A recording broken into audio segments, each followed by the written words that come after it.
One of the really interesting things of the podcast era, at least with athletes, is you now have athletes commenting on other athletes' contracts.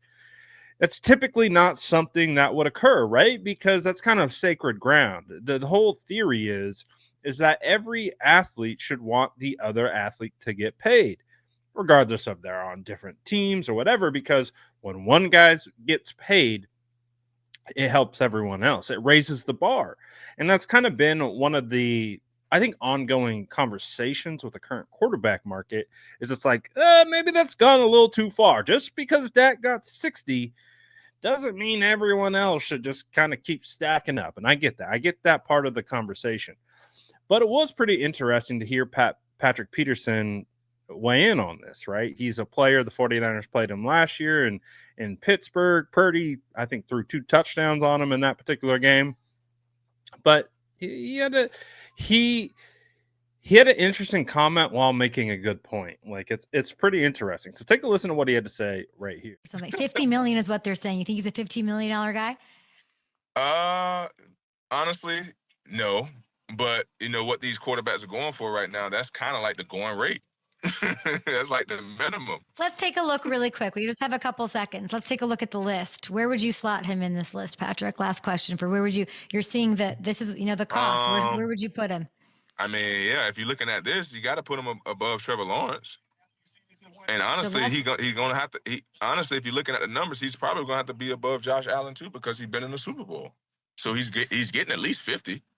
He's getting at least 50. You say, yeah. So that's just the mark. You don't think I mean, I wouldn't pay him that. You asked me if I would pay him that. I wouldn't, but he's probably going to get 50. So I ended this by saying he had an interesting comment while making a pretty good point. When he mentioned, would I pay Brock Purdy in the 50s? He said, no, I would not. Obviously, that probably is an indication of him not thinking he's top 5, top 10 quarterback in this league, which, again, is a little ironic considering that, he threw that touchdown to the corner pylon one-on-one versus Brandon Ayuk, and then BA also beat him over the middle to the inside. I think in both plays where actually BA broke his ankles specifically on that one. But both were really good throws. And the one where he was tight in coverage was basically like a back shoulder to corner pylon. It's a difficult throw. And we had some fun with that because I do believe that in that game, Patrick Peterson predicted a Purdy interception. So we roasted him for that. So I don't know if this is hard feelings over that situation. But anyways, like I said, he doesn't feel like he's worth whatever. And he's entitled to his opinion. But the interesting thing about this is he also kind of proved that he understands the market because he said, well, she pulled up the thing, right, and said, well, where would you slot him? And he goes, well, he'd have to be in front of Trevor.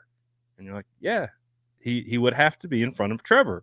Regardless of your perceived opinion of what you think he should get paid, if you understand the quarterback market and you understand how it works and you understand how it takes resume and you slot it into those names, he would have to be in front of Trevor. Now, in front of Trevor is 55, right?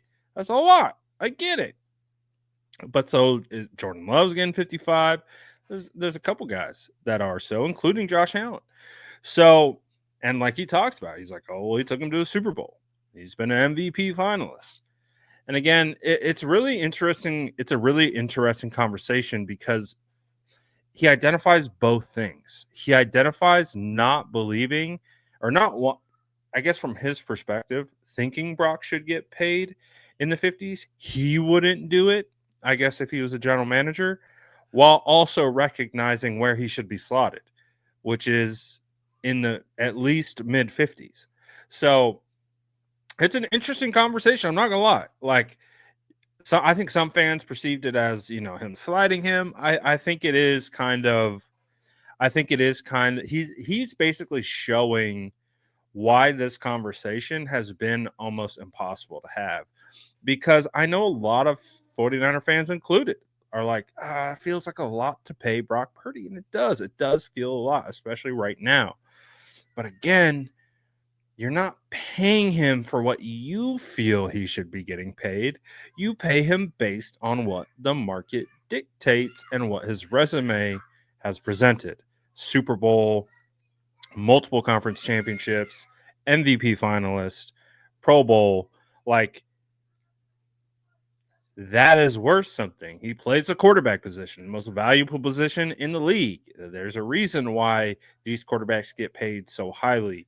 So again, it's a fascinating kind of dual. He's speaking from both sides. He's speaking from like, yeah, I don't think Purdy's worth that much for me personally. But if you were to objectively look at where he fits within the market, it would have to be at 55. And these are the conversations that we have been having all offseason. Like I've said the very first video I made about Brock Purdy's contract. I said this. I said, it does not matter what you or I think Brock Purdy should get paid, because ultimately the market is going to dictate what he gets paid. And that's the bottom line. So again, all these conversations, like Puka saying he should get 45, all these other people saying he shouldn't get a dime above 35. Again, you can feel that way, but it doesn't represent reality. It doesn't represent the market. And that is how these players are paid. So you can have that commentary, you can have that thought process, but it doesn't mean it's correct. And that's the whole point, is like, yeah, there might be a little part of me that's like, oh, like I want Brock to get paid, but I also don't want it to impact the San Francisco 49ers future, just like Brock doesn't, just like the 49ers don't. And so there's a happy medium, and there is a world that exists where Brock gets paid and the 49ers can still do what they need to do. That's just the reality of it. And they just have to find that middle ground, and it will come between 50 and 55. That's really where I truthfully believe.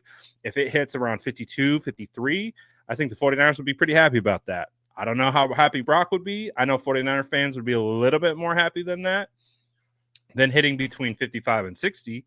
So that's the thing. It's like we can go round and round and round. What's Brock Purdy worth? It doesn't matter what you think.